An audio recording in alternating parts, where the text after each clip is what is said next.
Tafseer of Surah Kahf, we have reached verse number 17 and 18. Tonight, so we are going to do the Tafseer. We are trying to understand verse number 17 and 18 of Surah Kahf.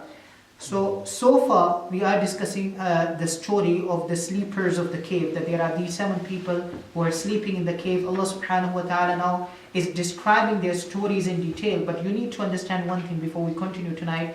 Allah subhanahu wa ta'ala never mentioned details in the Quran that we don't need to understand, that are already understood, that are already obvious, and that are already understood. Allah never mentioned those details in the Quran. So if you remember last time, when we did the tafsir of the 16th verse of Surah Kahf, in that verse, Allah commanded them indirectly. We understood how Allah commanded them because they were not prophets, so it was not a revelation. But we understood how Allah commanded them indirectly. But Allah commanded them indirectly, فَأْوُوا إِلَى الْكَهْفِ, go to the cave, seek refuge in the cave. يَنْشُرْ لَكُمْ رَبُّكُمْ بِرَحْمَتِهِ, you will get my mercy. وَيُهَيِّئْ لَكُمْ مِنْ أَمْرِكُمْ مِرْفَقًا, and I will set your affairs in, I will affirm your affairs, or I will set your affairs in proper way. Allah commanded them. Now it's understood that they entered the cave. When Allah commanded them indirectly to enter the cave, it's understood that they entered the cave. So Allah is not mentioning these details here, that they entered the cave. Allah subhanahu wa ta'ala is now saying in the 17th verse that when they entered the cave, after that what happened? So that's what we are going to understand in the 17th verse. When they entered the cave, then what happened? وَتَرَى الشَّمْسَ إِذَا طَلَعَتْ تَزَاوَرُ عَنْ كَهْفِهِمْ ذَاتَ الْيَمِينِ وَإِذَا غَرَبَتْ تَقْرِضُهُمْ ذَاتَ الشِّمَالِ وَهُمْ فِي فَجْوَةٍ مِّنْ. It's a very incredible ayah, by the way. And I will try to explain it in the best way I can. When they entered the ayah, وَهُمْ فِي فَجْوَةٍ مِّنْ, and they entered deep inside the cave. Fajwa means deep inside. They were not at the tip of the cave. They were deep inside the cave. Now when they were in the cave, the sun would come out from the right and it would set in the left. Meaning that the cave was directing due north. It was directing which direction? North. Because the sun is rising from the east and it's setting in the, according to this verse of the Quran, it's setting in the west. Now Allah subhanahu wa ta'ala is saying that when these people, they decided to seek refuge in the cave, they did not think it through, that how they're going to survive in the cave. So what did Allah do? Because they put their trust in Allah, they sought refuge in the cave. Now Allah subhanahu wa ta'ala prepared cave for them. That cave where they sought refuge, Allah subhanahu wa ta'ala prepared that cave for them. Meaning what? The ambience in the cave, the temperature of the cave, the environment in the cave, the sunlight in the cave, every single thing would be perfect. If the sun falls, you tell me, if the sun falls directly on them, and Allah knows that they are going to sleep for how many years? 300 years. Allah knows they are going to sleep for 300 years in the cave. If the sun falls directly on them, what's going to happen to them? They're going to die. Because of that overexposure, they are going to die. But if the sun is absent, and they do not get any sunlight whatsoever, then your body needs some sun. It needs some sunlight to thrive, to live. So then what happened? Allah subhanahu wa ta'ala says, subhanallah, Allah subhanahu wa ta'ala set that cave perfectly, conditioned that cave perfectly. Now the sun will give them sunlight indirectly without showing on them, without shining on them directly. So the sun will give them sunlight indirectly without showing on them, without shining on them directly. So that's what Allah is explaining here, that how miraculously Allah helped them in the cave. وَتَرَى الشَّمْسَ, now understand the translation. 17th verse. وَتَرَى الشَّمْسَ, if you could only see the sun, when they were in the cave, if you could only see the sun, إِذَا طَلَعَتْ, when it rose. طَلَعَ means, even in Urdu you use this word, tulukalna. إِذَا طَلَعَتْ, when it rose, تَزَاوَرُ عَنْ كَهْفِهِمْ, it turned away from the cave.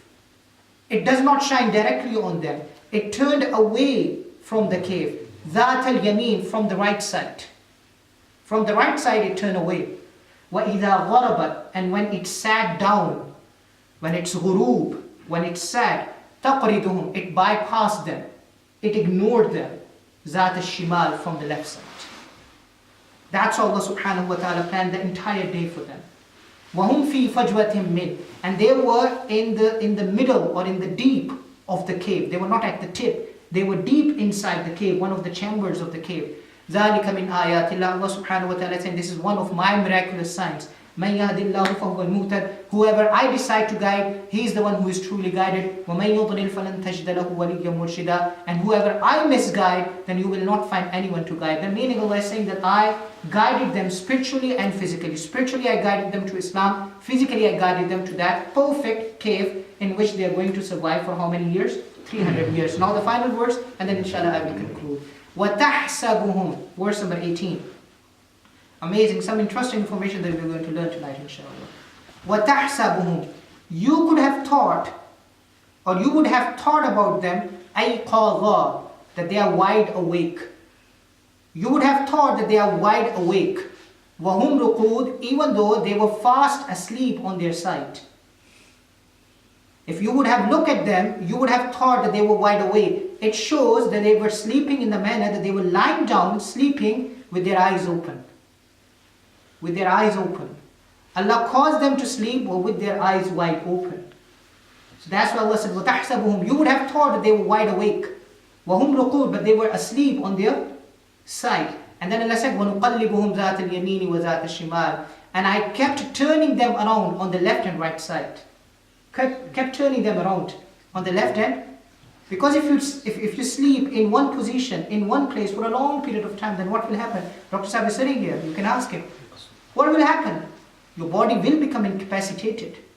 Your blood level will go down. You know, your muscle will atrophy. You won't be able to take it. That's why in our sleep we turn. We turn left, we turn right, we turn left, we turn right. So Allah subhanahu wa ta'ala said, I kept turning them around, left and right, left and right, left and right. وَكَلْبُهُمْ بَاسِطٌ ذِرَاعِهِ. And their dog was sitting outside of the cave. Wasid means outside, the entrance of the cave. He was sitting outside of the cave on his palms. You know, just like the dogs when they sit to protect their master. That's how the dog was sitting. لَوِ اطَّلَعْتَ عَلَيْهِمْ لَوَلَّيْتَ مِنْهُمْ فِرَارًا. لَوِ اطَّلَعْتَ عَلَيْهِمْ. If you could have only seen them, لَوَلَّيْتَ مِنْهُمْ فِرَارًا. You would have turned your back and you would have run away. If you could have seen them sleeping in that manner, you would have turned your back, firara, and you would have run away. وَلَمُلِئْتَ مِنْهُمْ رُعْبًا. And you would have been astonished and you would have been full of ru'b, full of fear. Ulama says that this shows that the mannerism in which they were sleeping, it was quite fearsome. Some ulama said that the fact that these 7 people, they are sleeping in the cave and there is a dog outside, technically speaking, which people live in the cave? You know, the people who are doing bad things, they live in the cave. Some kind of mafia, some kind of gangs, you know, some kind of gang. These are the kind of people who live in the cave, who live in this kind of manner. Some ulama said that, you know, Allah subhanahu wa ta'ala allowed their hair to grow for 300 years, allowed their nails to grow for 300 years. But some ulama, which is the most popular opinion, they said just look at this, just take this verse at its face value. The very fact that these 7 people, they are sleeping in the cave with their eyes open and they are tossing and turning inside. The very sight of that, it's frightening. And this actually shows that during the period of these 300 years, somebody actually saw them in that kind of state, in that kind of position. Somebody actually saw them, but he was so frightened and he was so scared to mention it to anybody else. So وَتَحْسَبُهُمْ أَيْقَاظًا وَكَلْبُهُمْ بَاسِطٌ ذِرَاعِهِ بِالْوَصِيدِ لَوِ اطَّلَعْتَ عَلَيْهِمْ لَوَلَّيْتَ مِنْهُمْ فِرَارًا وَلَمُلِئْتَ مِنْهُمْ رُعْبًا. The point being, and here inshallah I will conclude, I will take just a couple of minutes and I will conclude inshallah. The point being, when Allah subhanahu wa ta'ala is actually demonstrating for all of us that when you turn to Allah, Allah's help will come for you in the manner that you have never expected. These people, young people, I told you in my last session that according to one interpretation, they were the sons of the noblemen of that society. Each one of them. They were noblemen, they were the elite of that society. They could have never imagined, never ever imagined that they would be sleeping for 300 years. And they are young people. Young people, innahum fityatun, they were young people. Who would have thought that they are going to sleep for 300 years? No one. But their situation was desperate. There was no one who was going to come and protect them. There was no army who was going to come and protect them. Their own society, their own community, their own people were looking for them. So they fled, they entered the cave, but still they don't know who is going to protect them. How they are going to survive in the cave. Where the protection will come. But they put their trust in Allah subhanahu wa ta'ala. فَأْوُوا إِلَى الْكَهْفِ. They entered the cave and they put their trust in Allah subhanahu wa ta'ala. And then subhanAllah, the most amazing thing happened in the history of humanity. They slept, and they slept for 300 years. You think 300 years is a joke? Most of the countries on the face of this world, they have not even been founded for 300 years. Most of the countries. They haven't even been founded for 300 years. And they slept for 300 years. Their entire generations, that evil king, the entire community, everyone, they perished. And that's how Allah subhanahu wa ta'ala protected them. One thing that I want to add here, because when we listen to the stories, in our mind we're talking about something that happened thousands of years ago, and we are not really able to relate to them. Let me make one thing very, very clear for you. If you look into the story of the people of the cave, they were not prophets, first of all. They were not prophets, they were believers. And they were not living in a time when there is a prophet, right or wrong? There was no prophet in their time. So they are kind of living like our times. Kind of. And the second thing is, they didn't have any scholars. They didn't have any scholars with them. They were not really old in age. You know when we say that we will go to masjid when we will hit 50? So they were not really old in age. They were not like really spiritual saint kind of people that whenever they will make dua, Allah will accept their duas. No. They were young people. Young people. Innahum fityatun. Young people. But they put their trust in Allah. They put their trust in Allah and Allah protected them. Allah even protected them from the sun. Allah protected them in their sleep. Allah guided them. Guidance doesn't mean that they have a faith in their heart, they have an iman in their heart. No. Even when they are lying down and sleeping, Allah guided them in this. Okay, turn this much, turn that much, turn this much, and then turn that much. Allah is even guiding them in their sleep. That's what happened when you commit to Allah. That's how much Allah will guide you and me. When you commit to Allah. You take the first step. وَمَن يَتَّقِ اللَّهِ. There is a condition here. وَمَن يَتَّقِ اللَّهِ. You show taqwa, you take the first step, and then Allah subhanahu wa ta'ala will guide you. I don't need to say anything more. That's the most incredible. Just think about it. Just think about what you and I can accomplish for the sake of Allah subhanahu wa ta'ala. Learn from the story of the people of the cave. Learn what it means to submit yourself to Allah subhanahu wa ta'ala, and you will see what Allah will do for you and Allah will do for this ummah. I always encourage myself and all of the brothers who come to the masjid, attentively they come to the masjid, they sit in the gatherings. Brother, we need to reconstruct our thoughts. We need to we need to think on a higher plane. Forget about the petty goals in life. These petty, just think about what I'm going to be leaving behind. When I die, because I'm going to leave this dunya, I'm going to leave this world. What am I going to leave behind? And I'm going to leave a good mark behind, inshallah. That's what you should always make dua to Allah. I'm going to leave a good mark behind. And then sincerely make dua to Allah. Ya Allah, how can I become a service for your deen? I'm not a scholar. I'm not an alim. I'm not a hafiz. I don't have a long beard. But how can I become a service for your deen? And Allah will open doors for you, inshallah. But make dua. Allah will open doors for you. Whether it's in the field of medicine or engineering, it doesn't matter. It's not irreligious field, by the way. We think that they are irreligious fields. The religious field is only to become a scholar or alim or a hafiz. They're not Islam tells you that every field is a religious field as long as you are best at it. So if you want to become a programmer, become a best programmer. Don't become a dirty programmer with some dirty codes. If you want to study medicine, be the best in your class. And this is at least we people from Pakistan, we push a lot. And people from Bangladesh, we push a lot. We always tell our kids to get good grades, get good grades, get good grades. But I'm talking about from religious point of view. I'm talking about from professional point of view. I'm talking about, from ethical point of view. Become a reformer in business. If you think that I'm not a doctor, I'm not an engineer, I'm not a professional. If you're a businessman, which is the reality, most of us, people from Pakistan, Indian Pakistan subcontinent, or Asian Nakla, most of us, we are businessmen. We are business people. Even if you are a business people, become a reformer. Become a reformer in business ethics.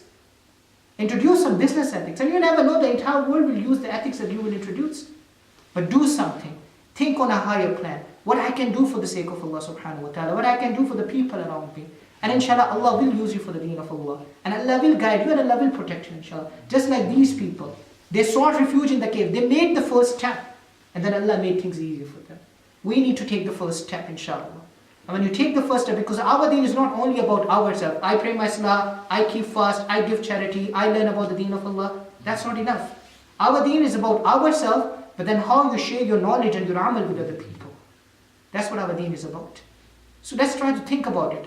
Now, how can we get together, even in this masjid, the people who come and pray their salah, how can we bring all those people in the masjid, all those people who come to all those people closer to Allah subhanahu wa ta'ala, who are somehow away from Allah. And wallahi brothers, these people, they are mines of talent. Every single individual who says the kalima la ilaha, there is a reason Allah gave him this kalima. When Allah talks about Muslims, Allah used the word ijtaba. There is a difference. It's getting long, but just one last thing, inshallah. There is ijtaba, the word, and there is istafa, two words. Ijtaba means chosen one, and istafa also means chosen one. But ijtaba is when you choose someone because of some quality. You see some quality in them, and that's why you choose them. That's what ijtaba means, technically speaking. Allah talks about Muslims, so Allah says, Allahu ijtaba. Allah chose them because of their... So every single one of us, we have some talent that we can offer. Every single one of us, we have something that we can offer to the world. You have your set of abilities, I have my set of abilities. We all need to get together, invest time in our religion, and we need to think what we can do for the deen of Allah subhanahu wa ta'ala. And we can accomplish so much, my brothers. We can accomplish so much, inshallah. So are we all ready for this, inshallah? Inshallah.